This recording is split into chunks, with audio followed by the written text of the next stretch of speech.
Yes. Hello. Radio MPSC चॅनलवर तुमचं सगळ्यांचं स्वागत आहे. ग्रुप सीची म्हणजेच गट क ची जी पूर्वपरीक्षेची जाहिरात आली होती आणि त्यामध्ये क्लर्क, तलाठी किंवा इतर डिपार्टमेंटच्या पदांचा समावेश झाला होता. मग त्यानंतर आपण डेली टार्गेट सिरीज सुरू केली होती, जेणेकरून प्रिलिम्सचा अभ्यास करताना कोणीतरी टार्गेट दिली तर मी तेवढं करतो आणि नंतर मग ते टार्गेट देऊन देऊन माझा अभ्यास जेव्हा झाला, त्यानंतर मल्टिपल रिव्हिजन्स म्हणजे जेणेकरून 4-5 रिव्हिजन झाले तर डाटा पाठ व्हायला मला मदत होईल. या उद्देशानं आपण हा उपक्रम सुरू केला होता. जसं की मागच्या या सीरीजमध्ये, व्हिडिओ सीरीजमध्ये सांगितलं होतं की मी आता पहिल्या व्हिडिओमध्ये 1 तास बोललो, दुसऱ्या व्हिडिओमध्ये 30 मिनिटं बोललो, नंतर 20 मिनिटं बोललो. तसं आता वेळ कमी-कमी होत जाईल आणि मुद्द्याचं आपण बोलूयात. तर बघा आपण फिजिक्सचे टार्गेट कंप्लीट केलेले आहेत.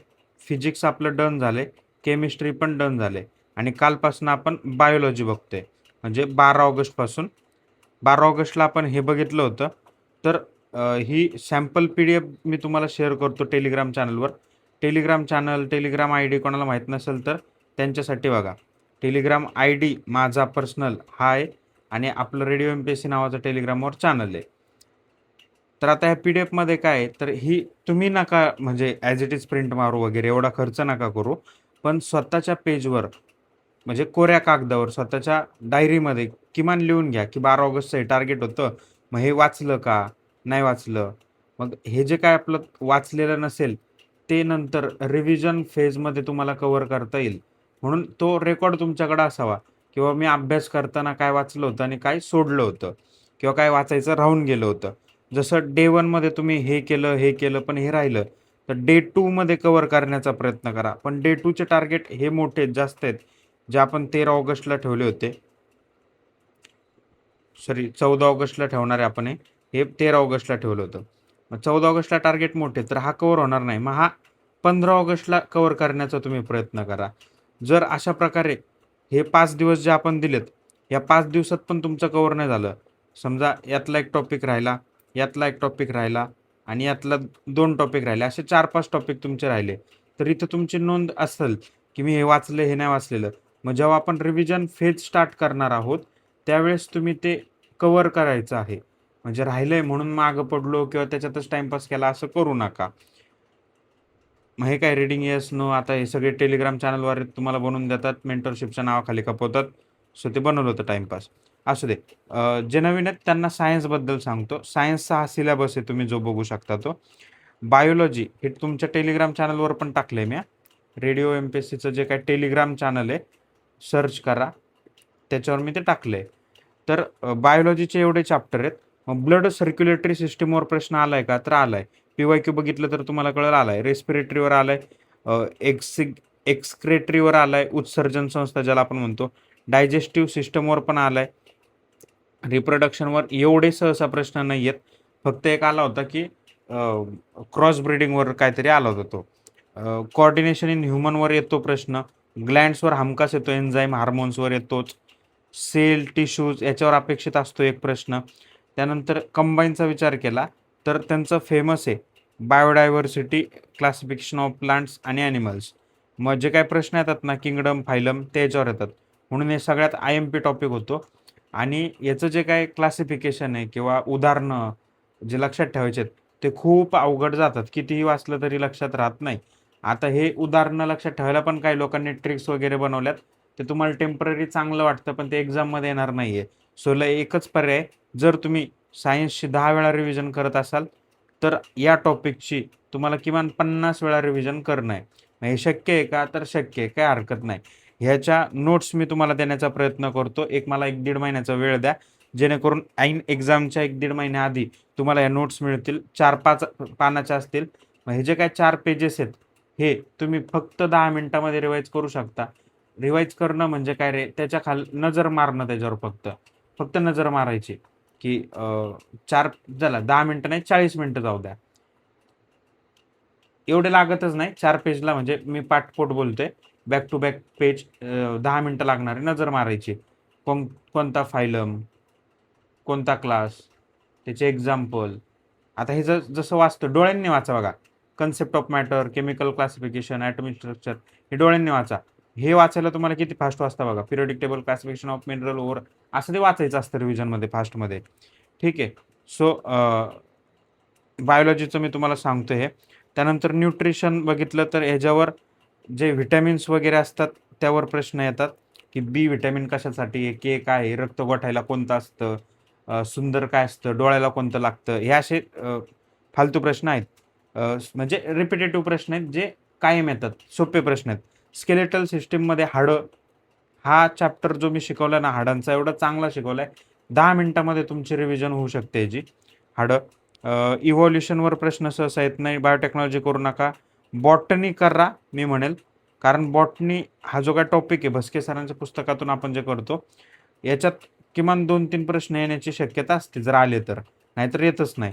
म्हणून हे सोडून द्या हे 2-3 टॉपिक, पण बाकी जरा नीट करा आणि फोकस कशावर करायचा आहे, ह्या 2-3 टॉपिकवर करायचं आहे. Cell, tissue, classification. मग ह्याच्यावर आला तर आला प्रश्न, पण वाचून ठेवायचं. आला तर आला म्हणजे काय, आता ही स्पर्धा परीक्षा आहे. प्रिलिम्स तुम्ही पास होणार आहे, पण मेन्सला तुम्हाला कॉम्पिटिशन करायची कोणासोबत, ज्यांनी 2 मेन्स दिल्यात, 3 मेन्स दिल्यात, जे राज्यसेवावाले मुलं आहेत. मी हे तुम्हाला परत परत आठवण करून देणार आहे. का? कारण तुम्ही म्हणता ना, फ्री आहे, 19 मार्काचा कट ऑफ लागला होता आणि आपल्याला कुठं कलेक्टर व्हायचं, क्लर्कच तर व्हायचंय, होऊन जाईन, धकून जाईन. मग त्याच्या नादामध्ये तुम्ही काय करता, फक्त 5 तास 6 तास अभ्यास करता. 5-6 तास अभ्यास करता म्हणजे काय रे, मोजून तुम्ही 2 किंवा 3 तास अभ्यास करता. बाकीचा 2-3 तास तर तुमचा विचार करण्यात, बोलण्यात, इकडं-तिकडं बघण्यात, पानं पलटवण्यात वेळ जात असतो. मग उरलेले जे काही 24 तासापैकी तुम्ही 5 तास अभ्यास करता, तर 18-19 तास तुमचे झोपणे, लायब्ररीला जाणे, चहा प्यायला जाणे, पोहे खायला जाणे, जेवायला जाणे आणि मग जो काय प्राईम टाईम आहे तो Instaवर किंवा चॅटिंगमध्ये जातो. असं करून रिझल्ट येणार नाहीये खरंच.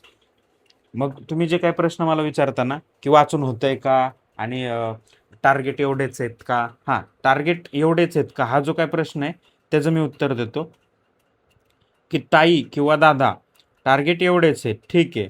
पण तेवढे पण आपल्याला फॉलो होणार नाहीयेत, तर मग मात्र आपण स्पर्धा करूच शकत नाही. म्हणजे जे लोकांना मी बोलतोय ना, आता बघा इथं टाइम टेबल दिला. 3 चॅप्टर तुम्हाला दिले. ब्लड सर्क्युलेटरी सिस्टम, चला 30 मिनिटं लागतात वाचायला. मला मला 30 मिनिटं लागतात, तुम्हाला 1 तास लागतो. एक्सक्रेटरी सिस्टम, मला 30 मिनिटं लागतात, तुम्हाला 1 तास लागतो. रेस्पिरेटरी सिस्टम, मला 30 मिनिटं लागतात, तुम्हाला 1 तास लागतो. जो अभ्यास मी 1.5 तासात करतो, तो अभ्यास तुम्ही 3 तासात करता असं आपण मानू. जर 3 तास अभ्यास करून पण तुमचं डे 1चं टार्गेट पूर्ण होत नसेल, डे 2चं टार्गेट पूर्ण होत नसेल, इथं 5 तास लागतील, कधी 4 तास लागतील. आता जेव्हा क्लासिफिकेशन येईल इथं 6 तास लागतील. मग हे जे काही 4, 5, 6 तास तुमच्याकडून बसणं होत नसेल, पॉसिबल नसेल, तर तुम्ही नाद सोडून द्या. तुमच्या घरच्यांचा वेळ, पैसा, तुमच्या आयुष्यातला अमूल्य वेळ वायाला घालवू नका. ठीक आहे. उठलं ना, भरती करायला आलो आणि झालो तलाठी भरती, असं अजिबात होणार नाहीये. किमान 6-7 तासांची अभ्यासाची सवय असलीच पाहिजे. यामध्ये फिजिक्स कंप्लीट झाले.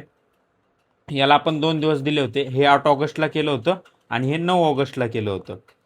केमिस्ट्री पण 2 दिवस दिले होते. 8-9ला केलं, त्यानंतर 10-11ला हे केलं. 12 ऑगस्ट हा आपला बफर डे होता. बफर डे म्हणजे काय, तर या टार्गेटमधून जे काय सुटलं आपलं, ते आपण ह्या दिवशी पूर्ण करण्याचा प्रयत्न केला होता. मग आता 13 तारखेपासून आपण चालू केलेलं आहे. हे 13, 14, हे 15 ऑगस्टला टार्गेट, हा 16 ऑगस्टला टार्गेट, हा 17 ऑगस्टला टार्गेट असणार आहे. ठीक आहे, एवढं झालं. 17 ऑगस्टपर्यंत तुमचं बायोलॉजी संपतंय. त्यानंतर हे वाचायला 1च दिवस लागतो ॲक्च्युली, पण आपण याला 2 दिवस देतोय, 18 आणि 19. आणि त्यानंतर 20 ऑगस्ट जो आहे तो परत बफर असणार आहे. या बफरमध्ये काय करायचं, बफर डेमध्ये 20 ऑगस्टचं मी तुम्हाला सांगतो नियोजन. तुमचं फिजिक्स झालंय का, यस, ऑल ओके. वाचून झालंय का, ठीक आहे. केमिस्ट्री झालंय का, ऑल ओके. बायो झालंय का, किमान जेवढे आपण टॉपिक बघितलेत, PYQ आलेत त्या टॉपिकचे, ओके. हायजीन झालंय का, ओके. नसेल झालं तर हेच करायचंय, परफेक्ट करायचंय, जे एकही टॉपिक सुटला नाही पाहिजे नसेल झालं तर.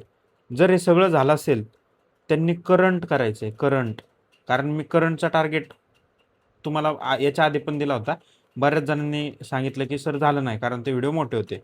तर 2025चं करंट कुठून करणार आहे, आपल्याच या यूट्यूब चॅनलवर, रेडिओ MPSCच्या यूट्यूब चॅनलवर 2 व्हिडिओ आहेत, पार्ट 1 आणि पार्ट 2.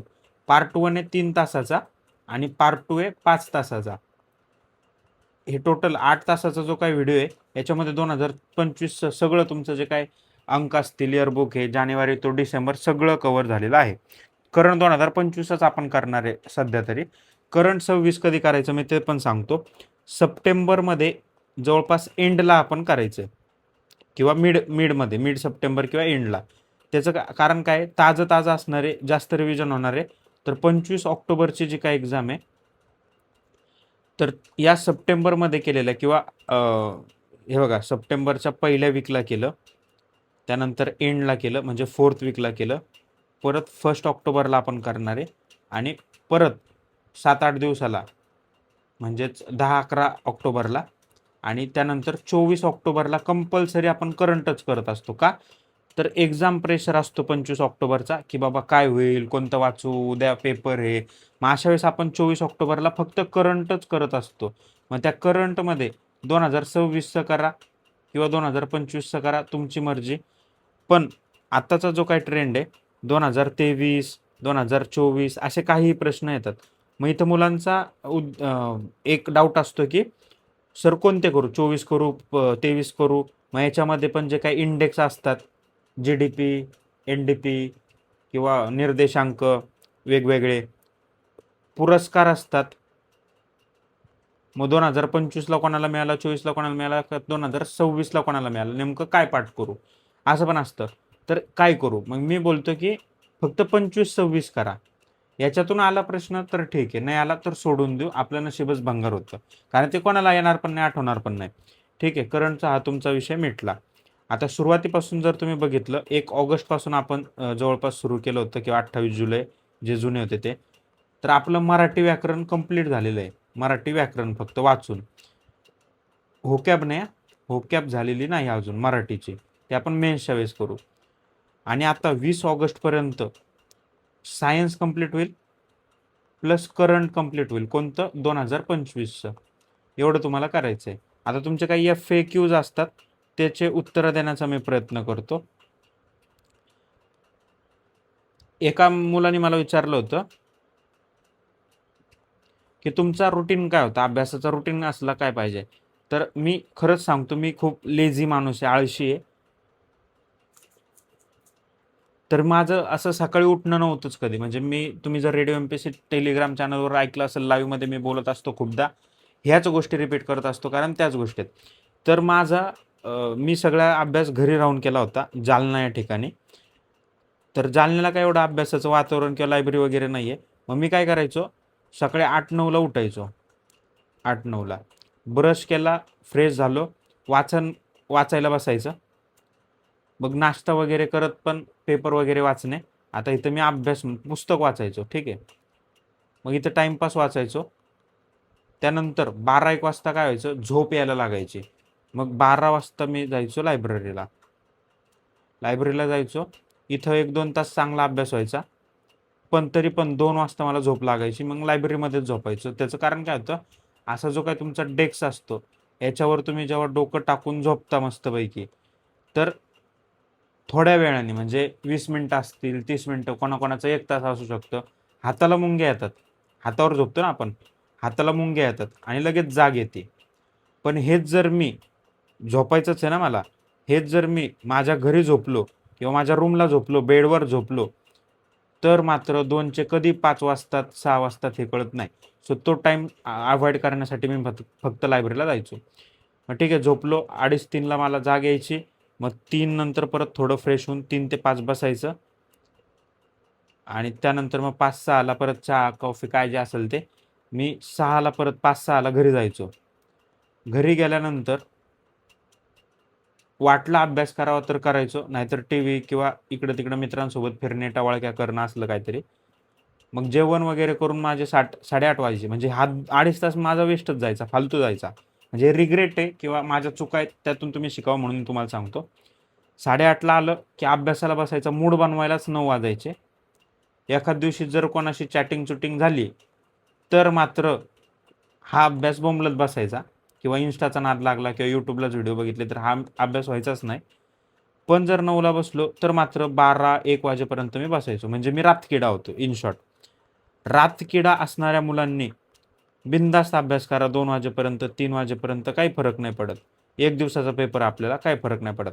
आणि जेव्हा 25 ऑक्टोबर किंवा तुमची जी काही मेन्स असणार आहे, प्री किंवा मेन्स, त्यावेळेस 8 दिवस आधी आपण शेड्यूल करू ना, म्हणजे त्यावेळेस लवकर झोपू, 12 वाजता झोपू, अशा प्रकारचं स्ट्रॅटेजी आपण करू शकतो. तर त्यामुळं काही फरक नाही पडत. बिनधास्त तुम्ही रात्री पण अभ्यास करू शकता. आता याच्या उलट माझा मित्र होता. तो पुण्यात राहायचा. तो पण पास झालेला आहे. दोघं पास झालेलो आहे. काही हरकत नाही आहे. म्हणजे कोणाचं पण टाइम टेबल फॉलो करा. तो सकाळी 6लाच उठायचा आणि 6ला उठल्या उठल्या तो अभ्यास करायचा 9-10 वाजेपर्यंत. यामध्ये त्याची काहीच ॲक्टिव्हिटी नव्हती. म्हणजे फक्त ब्रश आणि फ्रेश एवढंच. अंघोळसुद्धा नाही. या 4 तासामध्ये त्याचा खूप चांगला अभ्यास व्हायचा. 10 वाजता बोर झालं म्हणून अंघोळ करायचा. हे पण भारी आहे. म्हणजे अभ्यासातून बोर झालं म्हणून आपण डेली ॲक्टिव्हिटी करतोय. अंघोळ झाली की परत कुठूनतरी चहा वगैरे पिऊन आला, म्हणजे चहा वगैरे अंघोळ हे जाते आणि नाश्ता पण व्हायचा त्याचा तिथंच 10ला. परत 10:30-11ला बसला तो. समजा 11 धरू आपण, 1 तास गेला. 11ला बसला की 1 वाजेपर्यंत 2 तास चांगला अभ्यास व्हायचा. 1ला तो जायचा जेवायला. पण जेवण झाल्यानंतर झोपणं, मित्रांसोबत फिरणं, ह्या त्या गोष्टीमध्ये त्याचे 4 वाजायचे. इथं पण त्याने किती तास व्हायला घातले? 3 तास व्हायला घातले. हा 4 तास आणि हा 2 तास, असा चांगला त्याचा क्वालिटी 6 तास अभ्यास इथं झालेला आहे. पण मज्जा इथं सुरू होती. 4 वाजेपर्यंत तो आला ना, झोपून उठून फिरून काय जे असेल ते, 4ला जायचा परत चहा प्यायला.